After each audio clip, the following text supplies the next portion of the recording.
suspeita de doença, de ele estar contaminado ou não. Todos os pacientes devem utilizar, todo mundo deve utilizar a precaução padrão.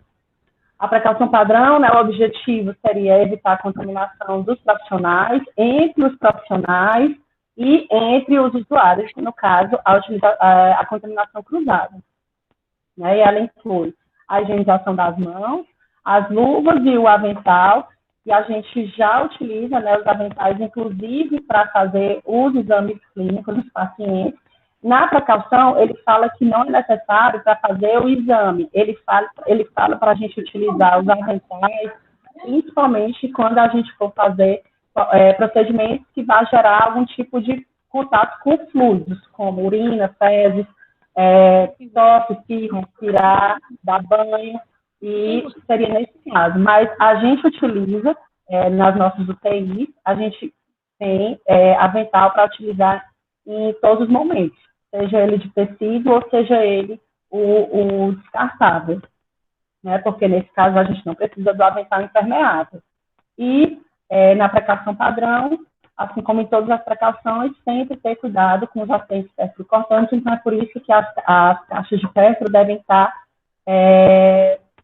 instaladas em vários locais e nos locais que a gente vai ter um acesso mais fácil para evitar os acidentes pérfuro-cortantes.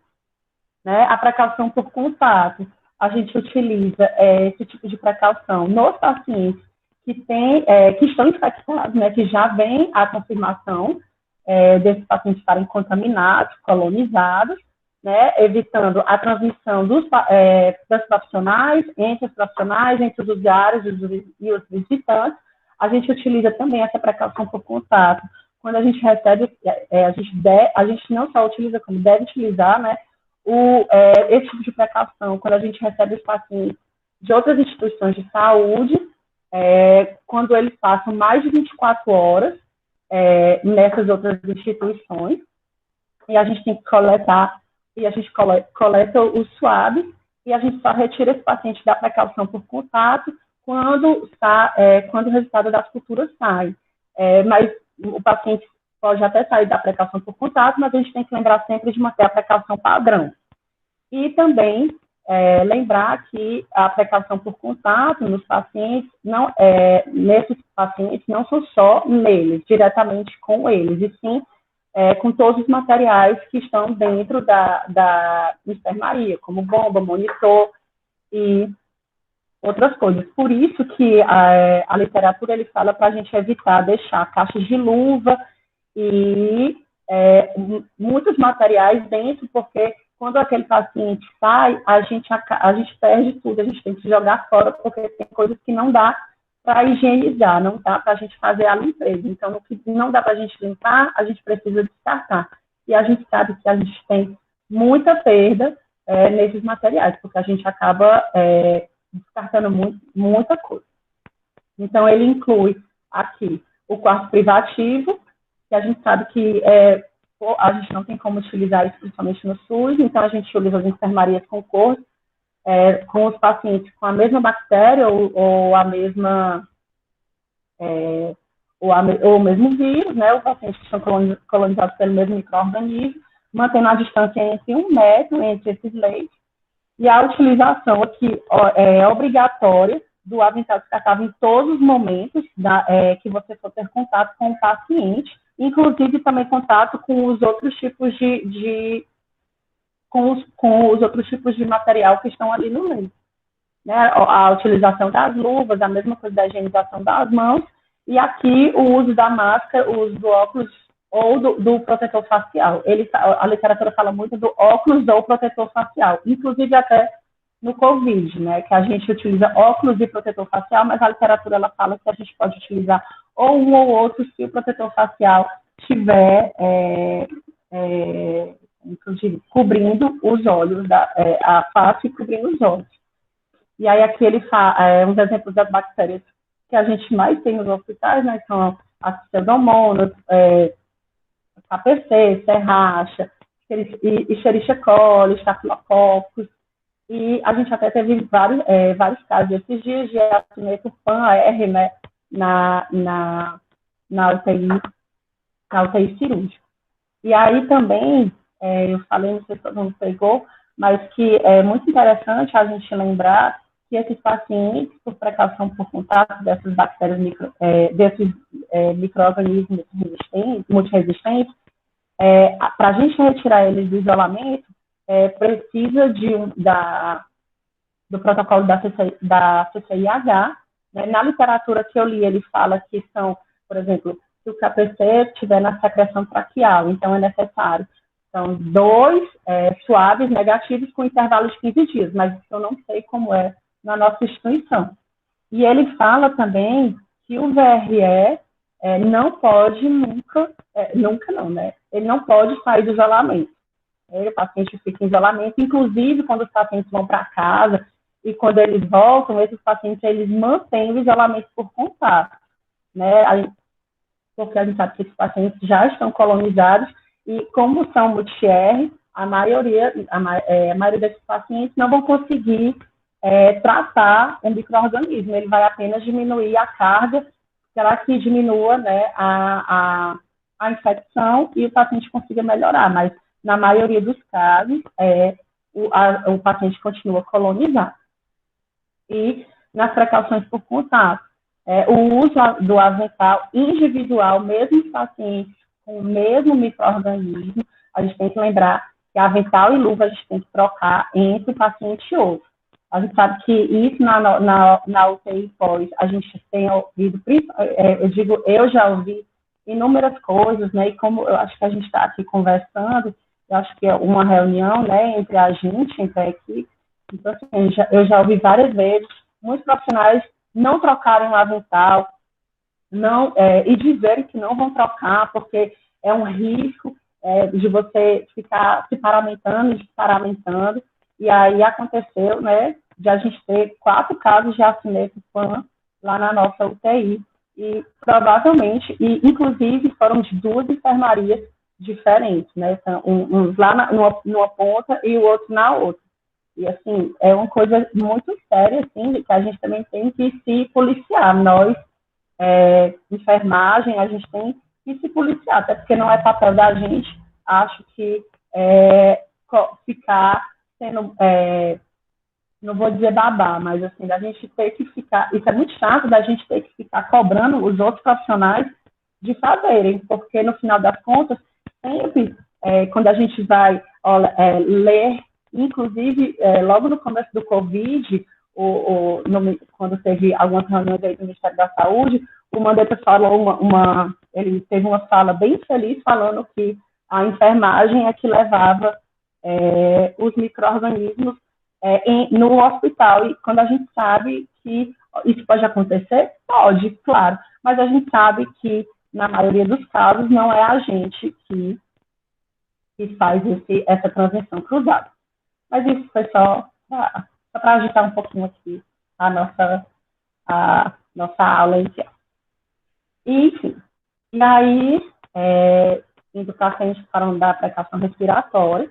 Na precaução respiratória, ela tem 2 tipos, que pode ser a gotícula ou aerosol. A diferença entre elas duas é que a gotícula são partículas maiores, que elas são maiores de 5 micros, e são expelidas durante a fala, tosse, respiração, aspiração de vias aéreas, na higiene bucal, que pode ser tanto gotículas e, às vezes, também aerosoliza, dependendo de qual micro-organismo for. Mas eles atingem até 1 metro devido ao seu peso e eles se depositam no chão logo em seguida. E ele inclui também a mesma coisa da precaução por contato, né, o quarto privativo, ou o coxo, né, os pacientes com a mesma, sendo contaminados pelo mesmo micro-organismo, e aí vem do caso da precaução padrão, né, a higienização das mãos, a luva, o avental descartável, que agora já, diferente da precaução padrão, o avental agora ele torna-se parte do EPI, desse tipo de precaução. O uso da máscara cirúrgica nos procedimentos não geradores de aerosol, no caso do H1 e do Covid-19, óculos e protetor facial. ou protetor facial, que algumas literaturas eles falam, até mesmo nessa do Covid, e inclusive no manual da Anvisa, que eu até mandei no grupo, que ele fala que óculos ou protetor facial, portanto, que o protetor facial ele proteja os olhos da gente, né, que ele proteja aqui.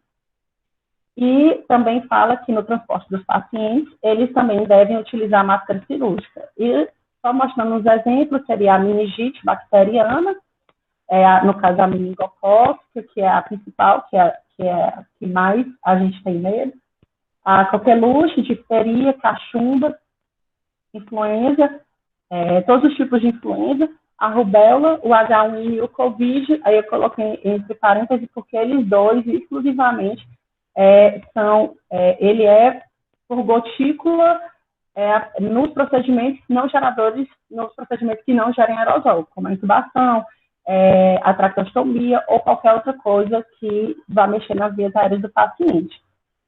E aí só uma fotinho mostrando os EPIs necessários para utilização desse paciente, né? Máscara, avental, luva, óculos, e aí fala também do protetor facial. E evitar o transporte para o paciente para outras áreas, quando transportar também comunicar que o paciente está em precaução, e além disso, a máscara no paciente. Na precaução respiratória, né?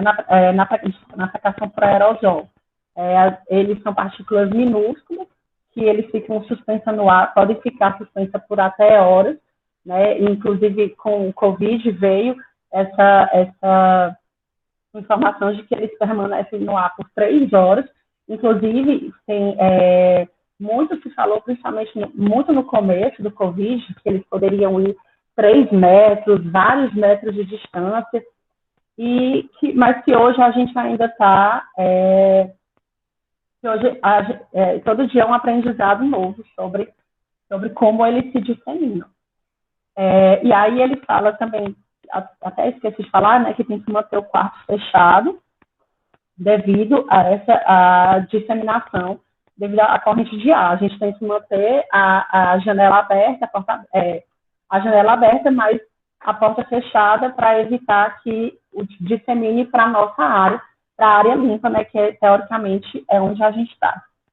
E aí vem as mesmas coisas, né, o quarto privativo ou o coorte, a luva, o uso do avental descartável, e no caso dos procedimentos geradores de aerosol, utilizar avental impermeável, e também utilizar o avental impermeável no caso da Covid para banho no leito e para fazer higiene, né, de urina, fezes, porque existe ainda essa discussão se realmente existe vírus ali nesse material. E aí também o uso da máscara cirúrgica, né, no caso a máscara N95, a máscara a máscara, esqueci, a máscara de respiração, que é N95 ou maior para os procedimentos que geram aerosol. E no caso, a gente utiliza isso, né? No caso das tuberculoses pulmonares e das laringes, no caso de sarampo, varicela, no herpes zoster disseminado ou nos pacientes imunossuprimidos, no H1N1 e no Covid-19, como já disse, nos procedimentos geradores de aerosol. E aqui, só mostrando a figurinha dos materiais, né? A máscara N95, o avental, as luvas, enfim. E aí, aqui falando sobre os passos, né, de como colocar os EPIs. Eu achei esse material maravilhoso, eu mandei também no grupo, porque ele fala exatamente como deve ser colocado os EPIs. E aí, isso vale até para concurso público, né, que a gente nunca tem que esquecer, isso é um mnemônico. Amol para colocar e Loan para retirar.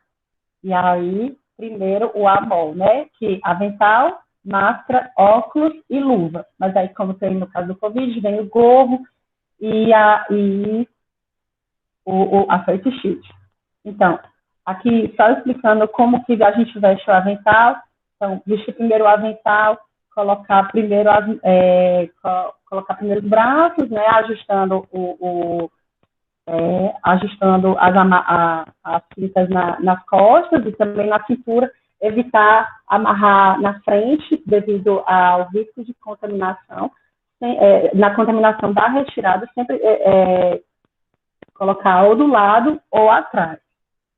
E a utilização da máscara cirúrgica nos procedimentos que não nos procedimentos que não geram aerosol, mas isso hoje em dia eu acho que a gente não utiliza, porque normalmente a gente está utilizando a máscara N95 durante todo o plantão.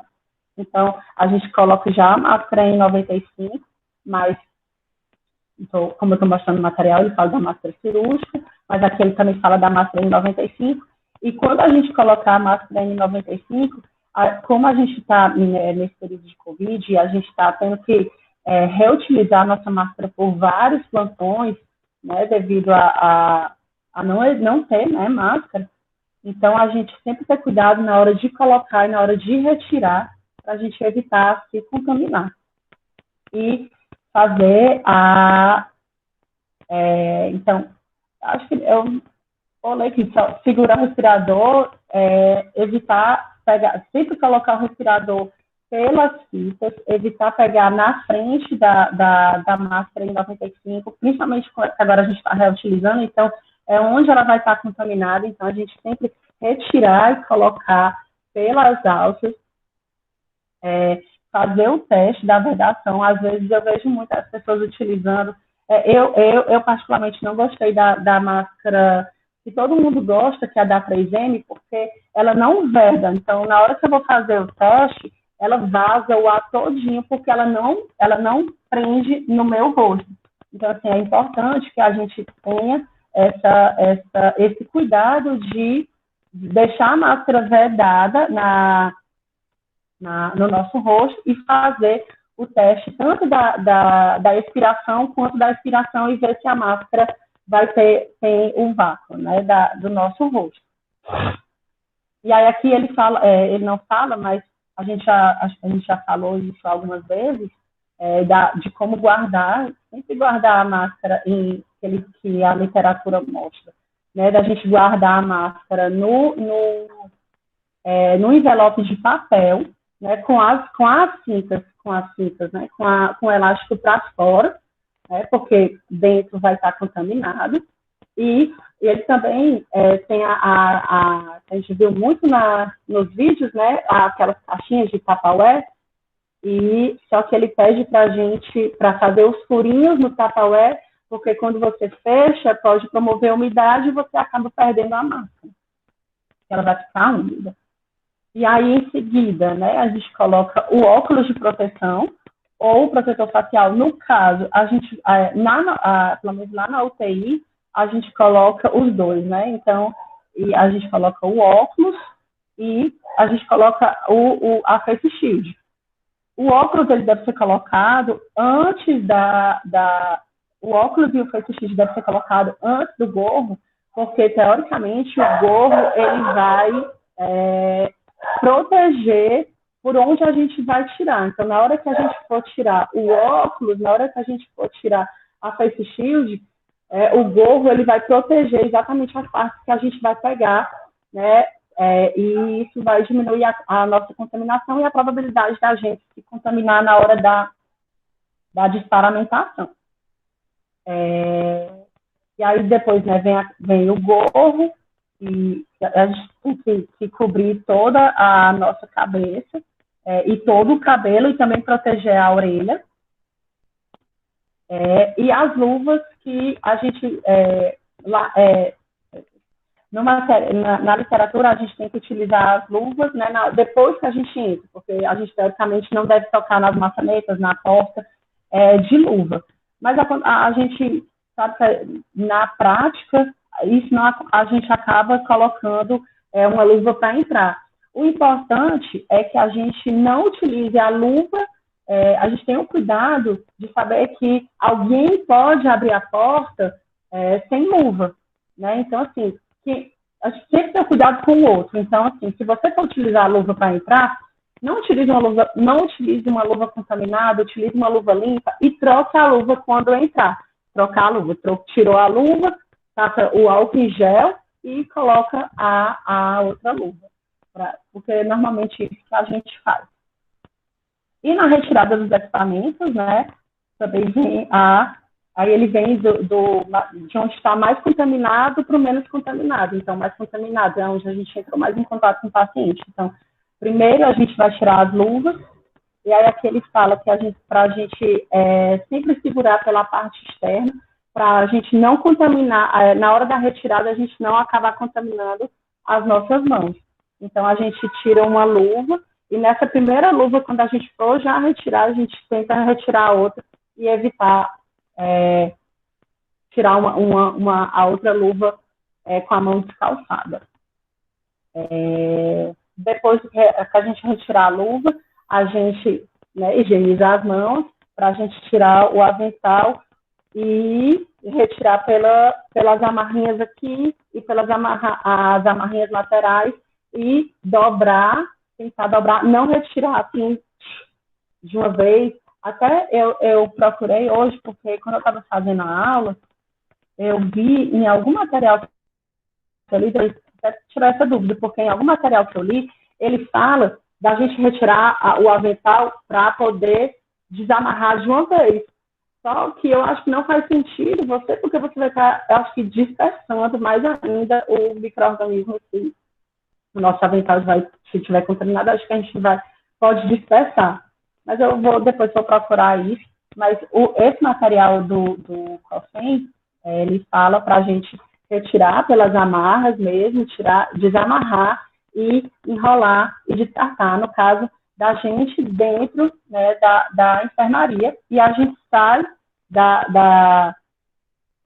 do local, sai da enfermaria, sem avental, sem luva, para retirar óculos, para a gente retirar. Não, desculpa, ainda tem um gorro também que a gente deve retirar dentro do quarto, porque são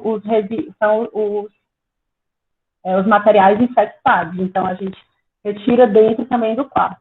E aí, fora do quarto, naquela área de paramentação que a gente fez no caso da UTI cirúrgica, na UTI médica, eu acho que, enfim, não sei como seria essa parte de retirar o gorro, acho que tira tudo lá dentro, mas o óculos de proteção e o protetor facial seria interessante mais tirar naquela parte de fora, onde normalmente a gente fica ali, naquelas bancadas.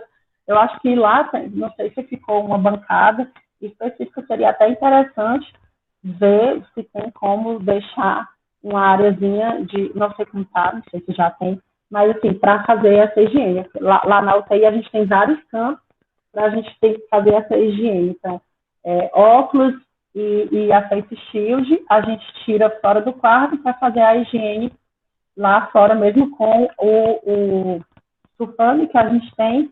E ele também fala que além do sulfame, a gente deve passar o álcool 70%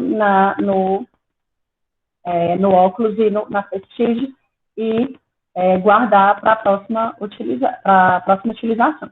E, por último, a gente tira a máscara cirúrgica ou a máscara respiratória. Aí, aqui, nesse contrapezinho aqui, ele fala que a gente não deve colocar a máscara cirúrgica sobreposta à máscara N95, porque ela não garante a proteção da máscara N95. O que protege a nossa máscara N95 para a gente reutilizar ela mais tempo é a utilização da face shield. Hoje, o que a literatura recomenda é que, para a gente reutilizar a nossa N95, o que vai proteger dos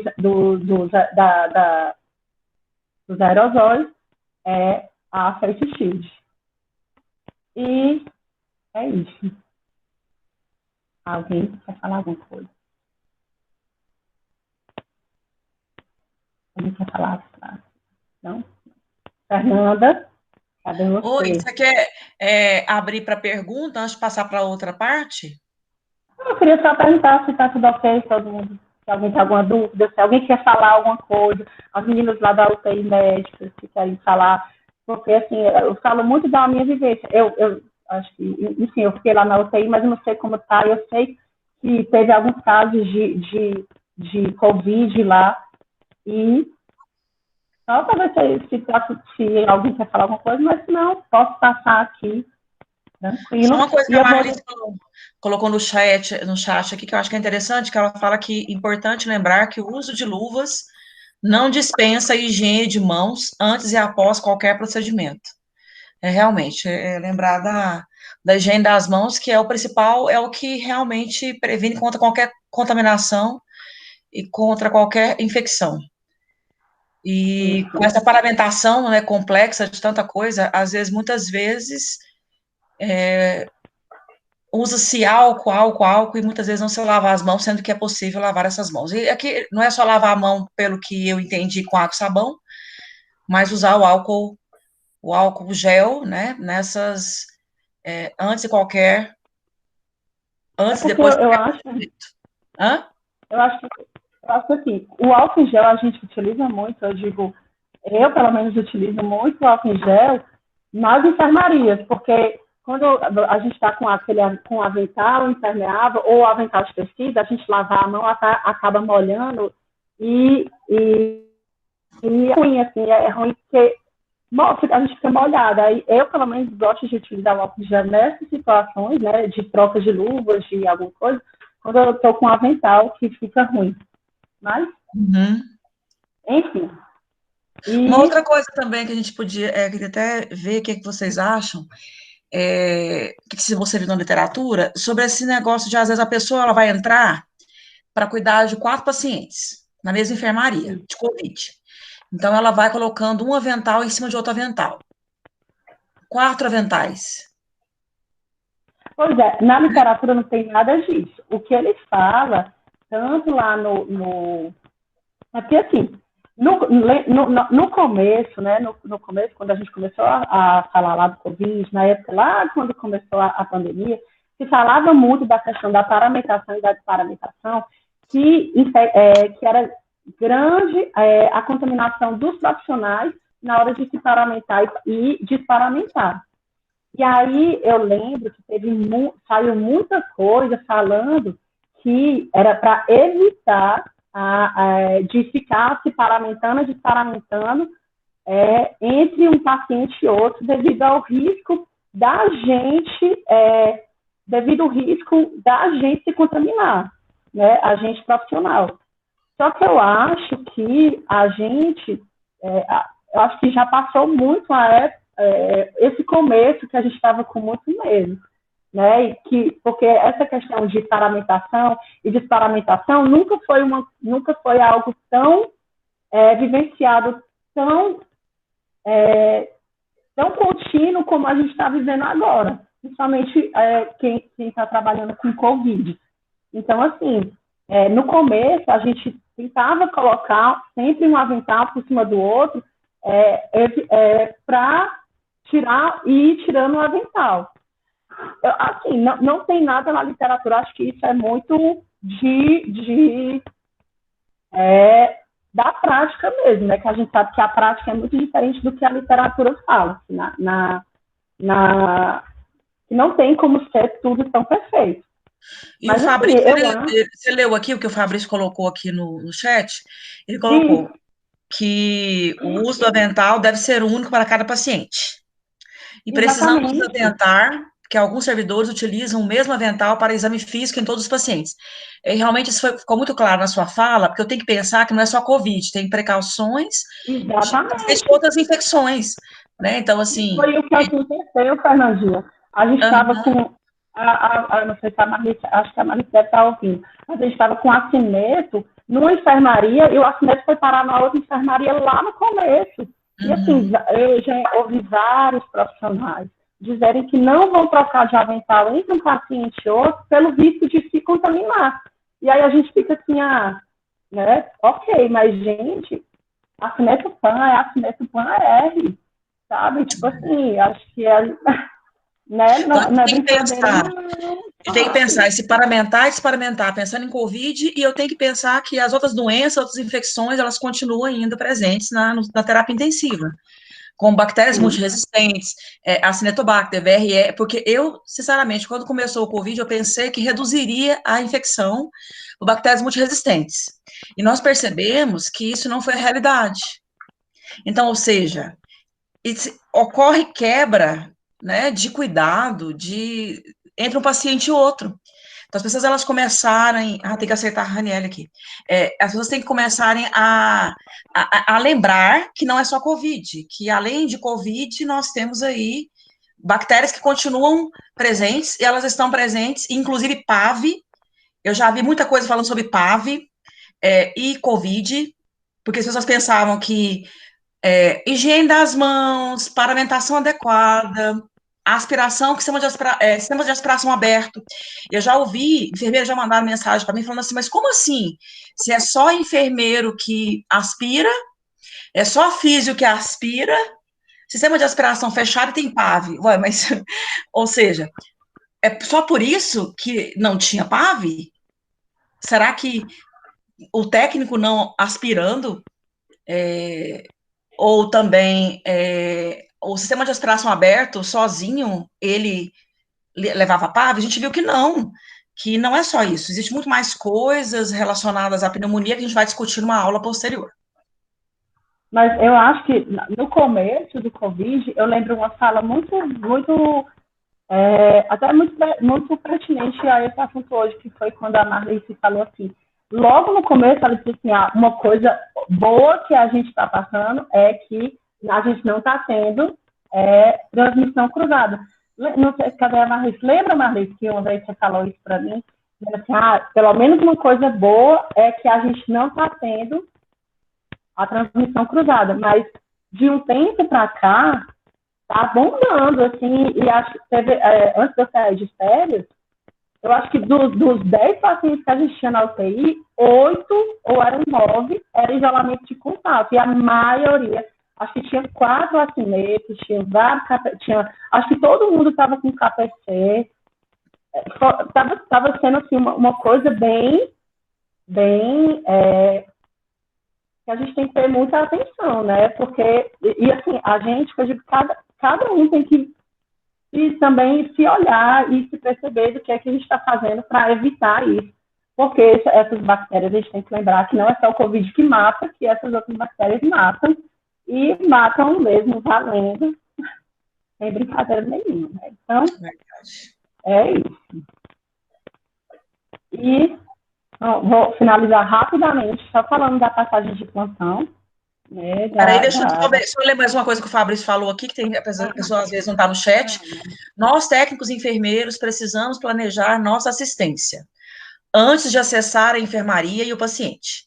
Planejar quais procedimentos vão ser realizados, quais materiais serão utilizados, a fim de evitar a saída das enfermarias para redução dos riscos. Muito bem, muito bem, muito bem dito. Fernanda, eu tenho a Raniele. Tá, eu estou tentando. Não estou achando ela para aceitar ela aqui. Sim, mas assim, também, Fabrício, a gente também tem que planejar mesmo e diminuir, porque eu lembro que a gente estava tendo muito material dentro das enfermarias, né, bastante até, muito material sem necessidade. Então, acho que a gente tem que sim planejar, mas acho que a gente também tem que ter o cuidado de ir com o material assim, direitinho para evitar estragar, se eu falar estragar para vocês, não para não desperdiçar material. Enfim, é isso. E posso passar para a passagem de plantão? Pode passar. Nós já estamos bem atrasados. Não, assim, é bem rapidinho. Né? A passagem de plantão na questão da transição de cuidado, hoje, a partir de 2004, né, teve a Aliança Mundial foi discutida a segurança do paciente, que mais para frente a Raniele vai falar para a gente mais sobre a segurança do paciente. E uma das metas foi a questão da comunicação, da melhora da comunicação entre os profissionais de saúde, que a gente sabe que a nossa comunicação não é efetiva e a gente acaba errando muito devido à comunicação ineficaz. E estudos falam que essa comunicação está associada a 70% dos erros ligados a assistência que poderiam ser evitados, e a passagem de plantão ela tem que ser objetiva e clara, e hoje o padrão ouro, né, o que a literatura fala muito de passagem de plantão, é a ferramenta SBAR. Eu não sei, acho que a maioria deve conhecer, a gente já falou muito, que o SBAR, ele é um mnemônico para deixar de uma forma bem objetiva a comunicação que você quer passar. Né? E com esse mnemônico, você vai conseguir passar as coisas mais importantes, o que realmente interessam naqueles pacientes. E no caso, o S, que ele vai ser da situação, que seria falar um pouquinho da história do paciente. Olha, aqui é o paciente fulano, ele teve isso, apresentou tosse e falta de ar há 2 dias e pronto. E agora ele piorou. Pronto. E aí a gente faz um breve histórico com as histórias de doença prévia, comorbidades, mas uma coisa bem breve, só porque algumas coisas justificam outras no nosso cuidado. Isso também vai interferir no planejamento do nosso cuidado. Aí vem a avaliação, e que a gente coloca a análise e as opções consideradas, do que, no caso, do que a gente fez naquele paciente, e as recomendações, que é o que falta, são as tendências, o que deve ser feito e os cuidados que a gente deve utilizar. E aí, eu e a Fernanda, a gente conversou um pouquinho sobre a nossa passagem de plantão, que eu acho que a gente podia, hoje a passagem de plantão, principalmente na UTI médica, as meninas utilizam bem.